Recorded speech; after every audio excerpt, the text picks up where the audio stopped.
Hello everyone, स्वागत है आपका हमारे चैनल पर। तो आई होप आपकी तैयारी बहुत अच्छी चल रही होगी, एसएससी फार्मासिस्ट की तैयारी आपकी।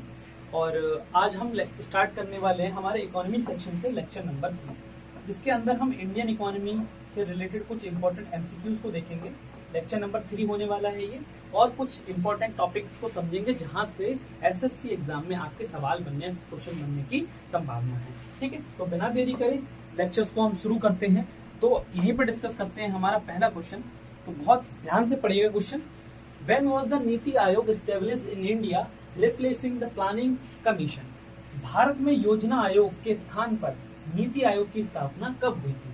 नीति आयोग, जिसके बारे में हम अच्छे से जानते हैं, जो क्या करता है, स्ट्रेटेजिक प्लानिंग करता है या फिर एज अ थिंक टैंक की तरह काम करता है, और भारत में राज्य और सेंटर के बीच में क्या बनाता है, इकोनॉमिक सेक्शन में, इकोनॉमिक पर्टिकुलर सेक्टर में क्या करता है, आपस में एक कोलैबोरेशन, थिंक टैंक की तरह काम करता है, पॉलिसी मेकिंग की तरह काम करता है। भारत में जो पहले 5 वर्षीय योजना रिलीज करी जाती थी, उसकी जगह पर ही काफी ज्यादा इंपॉर्टेंट रोल प्ले करता है। तो जब इस पर्टिकुलर योजना आयोग या फिर प्लानिंग कमीशन को जब रिप्लेस किया था, तो कब ये स्टेब्लिश हुआ, कब ये स्टार्ट हुआ, तो इसका वर्ष याद रखना बहुत ज्यादा जरूरी है। तो ये 1 जनवरी 2015 को इसका क्या हो गया, गठन किया गया नीति आयोग का।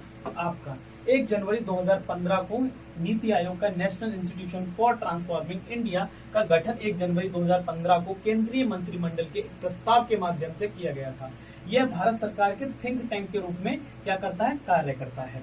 यहाँ तक आपको क्लियर है? तो नीति आयोग काफी ज्यादा इंपॉर्टेंट है इंडियन इकोनॉमिक पर्सपेक्टिव से, इसके बारे में आप याद रखिएगा। अगला सवाल, भारत में हरित क्रांति, जिसको हम ग्रीन रेवोल्यूशन के नाम से भी जानते हैं, इसके जनक किसको माना जाता है? इसका क्वेश्चन आपने ज्योग्राफी के सेक्शन में देखा होगा, जब हम वहां पर एग्रीकल्चर का बेसिक पढ़ रहे थे, तो उसमें भी यहाँ से क्वेश्चन बन गया था। तो ये समझ लीजिए ग्रीन रेवोल्यूशन आप इंडिया के लिए काफी ज्यादा महत्वपूर्ण है। फ्रॉम द इकोनॉमिक पर्सपेक्टिव से इसमें क्वेश्चन बनते हैं, और ज्योग्राफी सेक्शन से भी कई बार यहाँ पे क्वेश्चन बनते हैं। तो हमने वहां पर डिस्कस किया था कि MS स्वामीनाथन, जिनको हम क्या मानते हैं, फादर या जनक मानते हैं आपके ग्रीन रेवोल्यूशन का। तो ग्रीन रेवोल्यूशन एक रेवोल्यूशनरी स्टेप था, जिससे क्या है, इंडिया के अंदर जो मेन फसल है, जैसे कि गेहूं, चावल, इन सबको हाई यील्ड के साथ में क्या किया जाए, बढ़ावा दिया जाए। यानी कि भारत के अंदर कृषि क्षेत्र के अंदर बहुत ज्यादा उनको पोटेंशिएट किया जाए, कृषि क्षेत्र में लोग ज्यादा से ज्यादा इन्वॉल्व हों, और उसमें क्या है, कृषि क्षेत्र के अंदर क्या है, एक बूस्ट मिले उसके प्रोडक्शन को लेके। तो MS स्वामीनाथन को 1960 के दशक में गेहूं और चावल की उच्च उपज वाली किस्मों को पेश करने में उनकी भूमिका के लिए भारत में हरित क्रांति के जनक के रूप में जाना जाता है। ठीक है, एक नाम और जैसे वर्गीस कुरियन है, इनको बोला जाता है फादर ऑफ व्हाइट रेवोल्यूशन, यानी कि मिल्कमैन ऑफ, अगर इंडिया की हम बात करें तो ये आपके वर्गीस कुरियन को बोला जाता है। इंडिया के अंदर ऑपरेशन फ्लड भी इसी से रिलेटेड है, कि इंडिया के अंदर मिल्क प्रोडक्शन को इंक्रीज करने के लिए किसने हेल्प किया, ऑपरेशन फ्लड। यहाँ से भी क्वेश्चन कई बार देखने को आपको मिल जाएंगे। नॉर्मन वॉरलैंड लॉ की हम बात करें, इनको ग्रीन रेवोल्यूशन वर्ल्ड का फादर माना जाता है। नॉर्मन वॉरलॉग को पूरे वर्ल्ड के अंदर ग्रीन रेवोल्यूशन की हम बात करें तो Norman Borlaug known as the father of world green revolution के बारे में हम देखते हैं। अगला सवाल, भारत की राष्ट्रीय आय का अनुमान लगाने के लिए मुख्य रूप से कौन सा संगठन जिम्मेदार है? RBI आपकी सारी बैंकों के ऊपर क्या करता है, कंट्रोल करता है। मिनिस्ट्री ऑफ फाइनेंस में आपका क्या है, बेसिक GDP वगैरह, और आपके वित्त मंत्रालय इसको कहते हैं, बजट वगैरह पेश पॉलिसी मेकिंग के लिए क्या करता है, रोल प्ले करता है। इंडिया का नेशनल स्टैटिस्टिकल ऑफिस NSO, राष्ट्रीय सांख्यिकी कार्यालय, ये आपका रिस्पॉन्सिबल होता है किसके लिए, आपके Which organization primarily responsible for estimating the national income?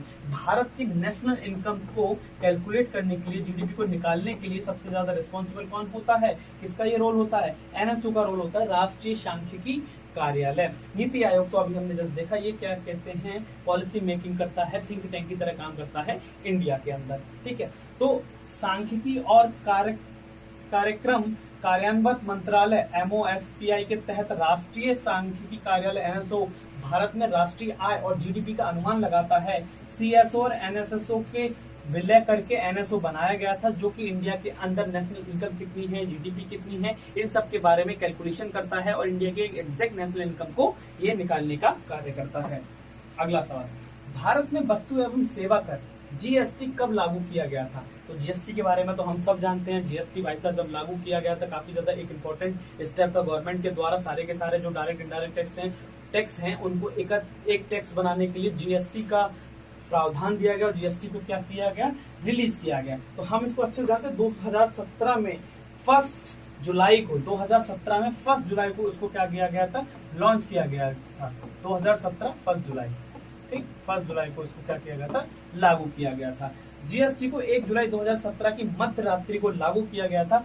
यह एक व्यापक बहुचरणीय गंतव्य आधारित कर है जिसने कई अप्रत्यक्ष करों का स्थान लिया है। बहुत सारे डायरेक्ट इनडायरेक्ट टैक्सेस को मिला के एक पर्टिकुलर टैक्स बनाया गया, इसको हम जीएसटी कहते हैं। 1 जुलाई 2017 को इसको इंडिया के अंदर लागू कर दिया गया था। एक और इम्पोर्टेंट डेट याद रखिएगा, 8 नवंबर 2016 को ये डेट है व्हेन डिमोनेटाइजेशन ऑफ 500 और 1000 के नोट वाज अनाउंस हो गया था। 1 अप्रैल 2017 को beginning of 2017 and 18 financial year not the GST implementation. Bharat की पहली पंचवर्षीय योजना 1951 से 1956 किस आर्थिक मॉडल पर आधारित थी? तो भारत के अंदर जब पहली पंचवर्षीय योजना लॉन्च करी गई 1951 से 1956 के बीच में, तो इसको हैरोल्ड डोमर मॉडल कहते थे, क्योंकि ये तो जो लोग थे इनके प्रिंसिपल के बेसिस पर ये पंचवर्षीय योजना है ये लागू की गई थी। तो पहली पंचवर्षीय योजना कुछ संशोधनों के साथ हैरोल्ड डोमर मॉडल, हैरोल्ड और डोमर अलग अलग लोग थे इनके मॉडल पर आधारित थे, जिनने कई सारे प्रिंसिपल्स दिए थे फॉर नेशनल और एक कंट्री की ग्रोथ के लिए कौन कौन सी चीजें होती हैं, जैसे कि उनको जीडीपी के पोटेंशियल करने के लिए क्या करना चाहिए, कृषि पर कितना ध्यान देना चाहिए, प्रोडक्शन को इंक्रीज करने के लिए क्या करना चाहिए। तो उसके ऊपर ये इसका मुख्य फोकस खाद्य संकट को हल करने के लिए, देश की कृषि विकास के लिए पर था। पहली पंचवर्षीय योजना का कृषि को और ज्यादा बढ़ावा देने के लिए इसको रिलीज किया गया था। और इसके अलावा दूसरा है लानोविस मॉडल जो है आपका, the second 5 year plan was based on the model of focusing on heavy industry. और फिर उसके बाद Gadgil strategy associated with the 4th 5 year plan. अगला सवाल, भारत में कार्यबल वर्क फोर्स का सबसे बड़ा प्रतिशत किस क्षेत्र में कार्यरत है? इंडिया के अंदर जो इतना बड़ा पब्लिक है वो सबसे ज्यादा वर्क फोर्स है वो किस पर्टिकुलर सेक्टर में इन्वॉल्व है? जैसा कि हम सब जानते हैं इंडिया का 51% से ज्यादा का लोग एक ही पर्टिकुलर कार्य में इन्वॉल्व हैं, जिसकी वजह से एक क्या है, बहुत सारे लोग कृषि कार्य में इन्वॉल्व हैं। बड़ा तो बहुत है लेकिन ये कंट्रीब्यूट बहुत कम करता है। तो हमारा प्राइमरी सेक्टर, जिसको हम नेचुरल सेक्टर के नाम से भी जानते हैं, जिससे हम नेचुरल चीजों को क्या करते हैं, चीजों को ग्रहण करते हैं, अपनी इकोनॉमी को मेंटेन करते हैं, प्राथमिक सेक्टर जिसके अंदर कृषि, पशुपालन वगैरह सारी की सारी चीजें आती हैं। तो यद्यपि तृतीय सेवा भारत क्षेत्र का सबसे घरेलू उत्पाद जीडीपी में सबसे ज्यादा कंट्रीब्यूट करता है, लेकिन प्राथमिक क्षेत्र विशेष रूप से कृषि अभी भी कार्यबल के लिए सबसे बड़ा प्रतिशत का रोजगार देता है। भारतीय रिजर्व बैंक का राष्ट्रीयकरण किस वर्ष किया गया था? तो आप ऐसा जानते हैं कि हमारे इंडिया के जो आरबीआई है, जिसको हम भारतीय रिजर्व बैंक या RBI reserve bank of India के नाम से भी जानते हैं, इसका राष्ट्रीयकरण किया गया, इसको भारत की सरकार के अधीन लाया गया। तो किस पर्टिकुलर वर्ष में यह राष्ट्रीयकरण किया गया आपकी आरबीआई का, एक सेंट्रल बैंक बनाने के लिए, जिससे क्या है देश की सारी बैंकिंग प्रणाली के अंदर लोगों को कनेक्ट किया जा सके, एक रूल बनाया जा सके और एक गवर्नमेंट की बैंक को स्थापित किया जा सके। तो वर्ष 1949 के अंदर क्या किया गया, भारतीय रिजर्व बैंक की स्थापना 1 अप्रैल 1935 को हुई थी। स्वतंत्रता के बाद 1 जनवरी 1949 को आरबीआई का राष्ट्रीयकरण किया गया। यह पूरी तरीके से भारत सरकार के स्वामित्व में आ गया। ठीक, अगला सवाल, भारत में नीली क्रांति किसके उत्पादन से संबंधित है? यानी कि आपका ब्लू रेवोल्यूशन आपके किस पर्टिकुलर क्रांति के उत्पाद को डिनोट करता है, किस लिए ये बोला जाता है? तो ब्लू, जैसे कि हम सब जानते हैं, ब्लू मतलब अगर हम इसको समुद्र से भी रिलेट करें तो इंडिया के अंदर एक्वाटिक प्रोडक्शन को इंक्रीज करने के लिए, एक्वाटिक क्षेत्र में बहुत ज्यादा पोटेंशिएट करने के लिए, उसको बढ़ावा देने के लिए ब्लू रेवोल्यूशन लाया गया, जो कि आपका फिश एंड एक्वाटिक कल्चर यानी कि मछली और जल कृषि से रिलेटेड था। ठीक, नील क्रांति मिशन मत्स्य पालन और जल कृषि में तेजी से विकास के माध्यम से देश और मछुआरों की आर्थिक समृद्धि प्राप्त करने के लिए शुरुआत की गई थी। ठीक है, चलो अगला सवाल, निम्नलिखित में से कौन से एक महारत्न केंद्रीय सार्वजनिक क्षेत्र उद्यम है, सीपीएसई है? तो महारत्न कहने का मतलब ये है इंडिया की वो बहुत बड़ी कंपनी जो इंडिया की इकोनॉमी में, जीडीपी में बहुत बड़ा कंट्रीब्यूशन देती हैं और इनको इंडिया के महारत्न कहा जाता है। तो इसमें से जैसे कि हमारा ओएनजीसी है, oil and natural gas corporation, ये काफी बड़ा इंडिया का क्या है, एक महारत्न की कैटेगरी में आता है। जैसे कि आपकी वेल है, गेल है, IOCL है, ये सब क्या है, NTPC है, ONGC है, ये सब की सब आपके इंडिया के बहुत बड़े महारत्न कंपनियां मानी जाती हैं, जो इंडिया की GDP में बहुत बड़े पैमाने पर क्या करती है, कंट्रीब्यूट करती है। ONGC भारत की महारत्न कंपनियों में से एक है। महारत्न का दर्जा बड़े CPSE, अधिक परिचालन और वित्तीय स्वायत्ता स्वतंत्रता देता है, ठीक। जैसे कि HAL और IRCTC ये आपके होल्ड करते हैं नवरत्न और mini Ratna status, not a Maharatna. BSNL is the mini Ratna company of India. Bharat में मानक वित्तीय वर्ष यानी कि फाइनेंशियल कब से कब तक लागू होता है, ये तो आपको बहुत अच्छे से पता होना चाहिए कि किसी भी इंडिया के अंदर जो आपका वित्तीय वर्ष फाइनेंशियल ईयर आपका 1 अप्रैल से लेकर अगले साल की 31 मार्च तक के लिए लागू किया जाता है। भारत में सरकार और व्यवसायों के लिए वित्तीय वर्ष लेखा वर्ष 1 अप्रैल को शुरू होता है और अगले कैलेंडर के 31 मार्च तक समाप्त होता है और वित्तीय विवरणों के लिए किया जाता है। 1969 में भारत में कितने प्रमुख वाणिज्य बैंकों का राष्ट्रीयकरण किया गया? ये काफी ज्यादा इंपॉर्टेंट सवाल है कि बहुत सारी बैंक, जिससे क्या है आम आदमी को, कमजोर तबके के व्यक्ति को भी बैंक से कनेक्ट किया जा सके और उसको वो सारी फैसिलिटीज प्रोवाइड करी जा सके जो एक आम आदमी के जीवन को सुधारने के लिए काफी ज्यादा इंपॉर्टेंट रहती है। तो इंडिया ने काफी सारे बैंकों को क्या किया, कमर्शलाइज किया ड्यूरिंग दिस। तो उनका टोटल नंबर आपका 14 है, ठीक। तो 19 जुलाई 1969 को प्रधानमंत्री इंदिरा गांधी के अधीन भारत सरकार ने एक अध्यादेश जारी किया और 14 प्रमुख वाणिज्य बैंक जिनकी जमा राशि 50 करोड़ से अधिक थी राष्ट्रीयकरण किया गया, जिसके अंदर आपकी बैंक ऑफ बड़ौदा ले लो, आपकी बैंक ऑफ इंडिया ले लो, ठीक, पंजाब नेशनल बैंक ले लो, ये सारी की सारी PNB की हम बात करें, पंजाब नेशनल बैंक, ये सारी की सारी बैंकें, इस तरीके की 14 बैंक जो हैं इनका राष्ट्रीयकरण किया गया, ठीक है। और लेटर 1980 के अंदर another 6 commercial banks were nationalise taking the total 20। तो 20 बैंक की टोटल क्या हो गई, राष्ट्रीयकरण किया गया, उनका नेशनलाइजेशन कर दिया गया। अगला सवाल, भारत में कृषि फसलों के लिए न्यूनतम समर्थन मूल्य की सिफारिश कौन करता है, MSP। तो इसके लिए हमारे इंडिया में एक कमीशन बनाया गया, commission for agriculture cost and price, ये CACP, ये निर्धारित करता है कि इंडिया के अंदर जितने भी कृषि उत्पादक मूल्य हैं, कृषि उत्पादक वस्तुएं हैं, उनका कितना मूल्य, फिक्स मूल्य रहना चाहिए। तो उसके लिए एक कमीशन काम करता है जिसको हम commission for agriculture cost and price के नाम से जानते हैं, ठीक।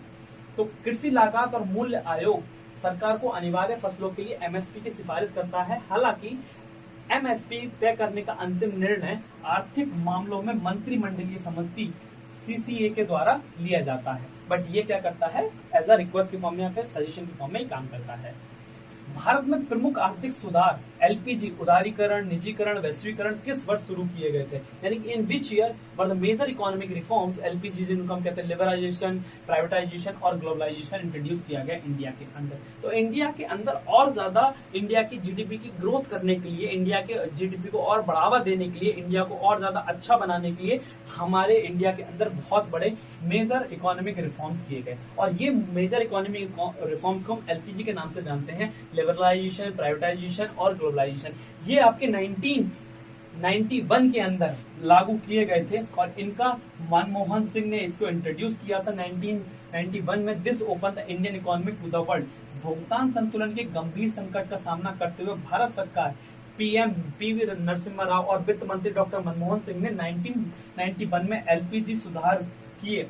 इससे भारतीय अर्थव्यवस्था दुनिया के लिए खुल गई और बहुत सारा प्राइवेटाइजेशन हुआ, ग्लोबलाइजेशन हुआ, जिससे इंडियन इकोनॉमी को काफी बूस्ट मिला, जो कि हमारे उस टाइम पे आर्थिक मंदी आ रखी थी, उससे हमें बचने का एक काफी बड़ा मौका मिला इस पर्टिकुलर रिफॉर्म्स की वजह से।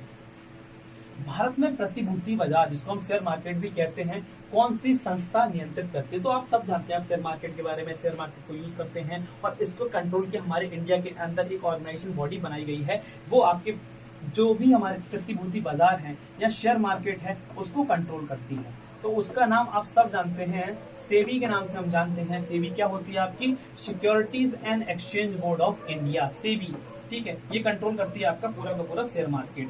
सेबी की स्थापना प्रतिभूतियों में निवेशकों के हितों की रक्षा करने और भारत में प्रतिभूति बाजार के विकास को बढ़ावा देने और विनियमित करने के लिए की गई थी। इसे 1992 में वैधानिक शक्तियां दी गई थी, जैसे कि कोई मनी का फ्रॉड ना कर सके, जिन्होंने शेयर खरीदे उनका राइट्स प्रिजर्व हो सके, इंडिया के अंदर शेयर मार्केट को रेगुलेट किया जा सके, उसके लिए रूल्स, लिमिटेशन, रेगुलेशंस बनाई जा सके। ये बॉडी पूरी की पूरी चीजों को देखती है।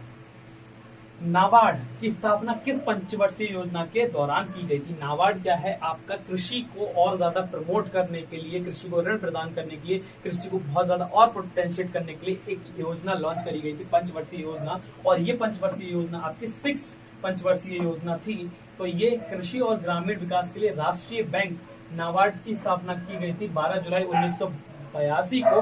20 सिबरमन समिति सिफारिश की गई थी। यह छठी पंचवर्षीय योजना के अंतर्गत 1980 से 85 के दौरान हुआ था। और ये कृषि को और ज्यादा बूस्ट अप करने के लिए, बैंकों की हेल्प लेके कृषि को और ज्यादा बढ़ावा देने के लिए किया गया था। अगला सवाल, भारतीय कृषि क्षेत्र में पाई जाने वाली सबसे आम प्रकार की बेरोजगारी कौन सी है? जैसा कि मैंने कई बार एग्रीकल्चर वाले लेक्चर में ही बताया था कि अगर एक काम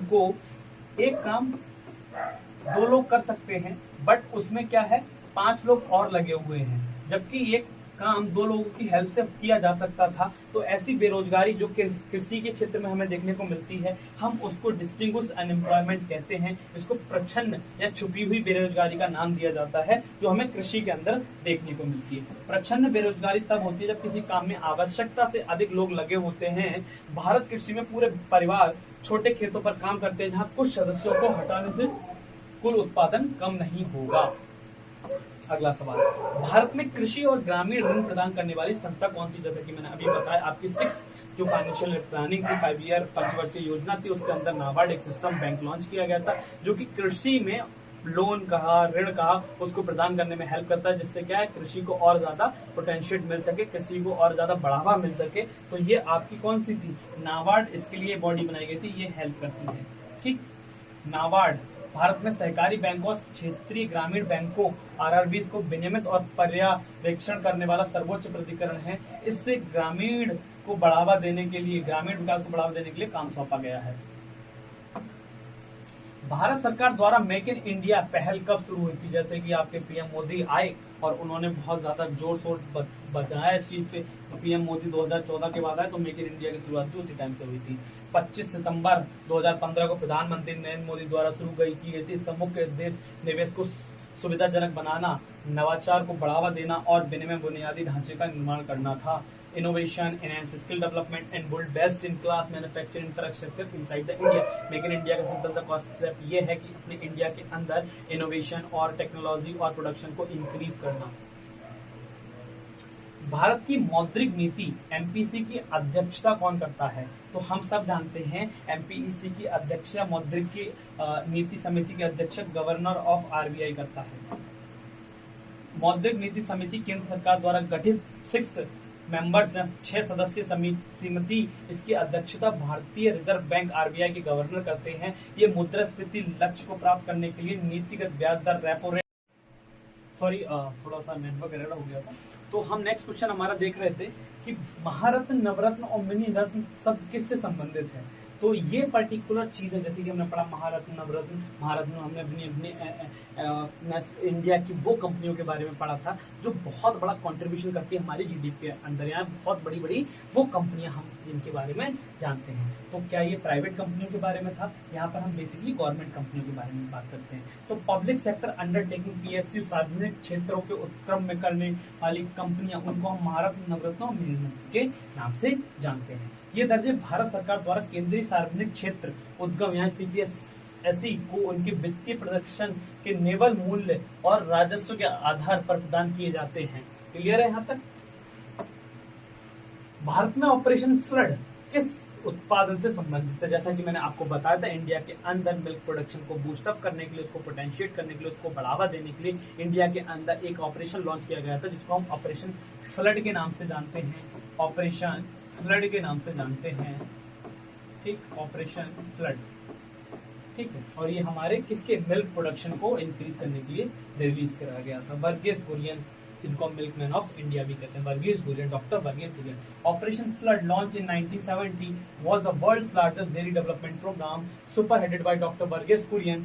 White revolution transforming the India from milk deficient nation to into the world largest milk producer of the world. एक डॉक्टर वर्गीस कुरियन, इनका नाम याद रखिएगा, डॉक्टर वर्गीस कुरियन के नेतृत्व में किया गया था। अमूल का काफी बड़ा कंट्रीब्यूशन था इस पर्टिकुलर टाइम पे।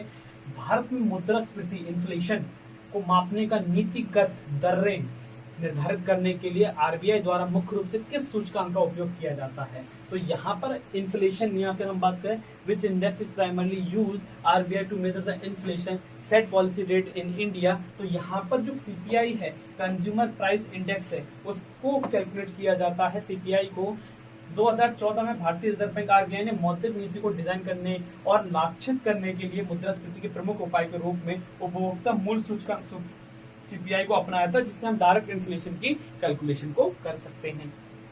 अगला सवाल, प्रधानमंत्री जनधन योजना पीएमजेडीवाई का मुख्य उद्देश्य क्या है? इसका उद्देश्य है providing crop insurance, financial inclusion, या फिर प्रमोटिंग फीमेल एजुकेशन, या एनिमिलेशन ऑफ चाइल्ड लेबर। तो बेसिकली पीएम जनधन योजना आपकी फाइनेंशियल इंक्लूजन या फिर लोगों को ऋण प्रदान करती है, जिससे उनकी लाइफ में अगर वो कुछ करना चाहते हैं तो उसको यूज कर सकते हैं।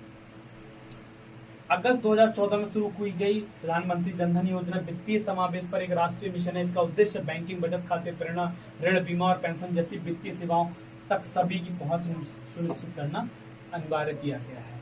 भारतीय संविधान के विकास अनुच्छेद के तहत किस पर्टिकुलर अनुच्छेद के तहत क्या फाइनेंस कमीशन का कॉन्स्टिट्यूट किया गया है? यानी कि भारत का जो वित्तीय मंत्रालय है किस पर्टिकुलर अनुच्छेद के द्वारा कॉन्स्टिट्यूट किया जाता है? तो आर्टिकल 280 के द्वारा फाइनेंस कमीशन का कॉन्स्टिट्यूशन किया जाता है। ठीक है। वित्त आयोग अनुच्छेद 280 के तहत गठित एक संवैधानिक निकाय है। इसका गठन भारत के राष्ट्रपति द्वारा हर 5 साल में केंद्र और राज्यों के बीच राजस्व वितरण की सिफारिश करने के लिए किया जाता है। भारत में सार्वजनिक क्षेत्र के बैंकों में प्रत्यक्ष विदेशी निवेश एफडीआई की वर्तमान अधिकतम सीमा कितनी है? यानी कि इंडिया के अंदर एब्रॉड कंपनियां, फॉरेन कंपनियां कितना ज्यादा निवेश कर सकती हैं, उसका पर्टिकुलर परसेंटेज कितना है? तो अभी हमारे इंडिया का जो पर्टिकुलर परसेंटेज है वो 20% है, लेकिन इंडिया इसको बढ़ाने की सोच रहा है। लेकिन इंडिया का हर किसी भी पर्टिकुलर कंपनी में, प्राइवेट हो, गवर्नमेंट की हो, उसमें 51% टेक रहेगा। भारत और जो अदर कंपनियां हैं वो इसके अंदर लगभग 49 तक क्या कर सकती हैं, इन्वेस्ट कर सकती हैं। तो ये था इकोनॉमी का काफी ज्यादा इंपॉर्टेंट लेक्चर। आई होप आपको ये समझ में आया होगा और अपनी प्रिपरेशन को कांस्टेंट बनाए रखिए। इसकी detail lectures, videos, theory lectures आपको देखने तो आप हमारा ऐप डाउनलोड कर सकते हैं from the play store, name is braindesk.edu, और अपनी तैयारी को बहुत अच्छे से करिए। एग्जाम आपका इसी मंथ या फिर नेक्स्ट मंथ में आपका कंडक्ट होगा, लेकिन आपको अपनी प्रिपरेशन को क्या रखना है, बहुत ही ज्यादा अच्छे से बना के रखना है। Thank you for watching this video.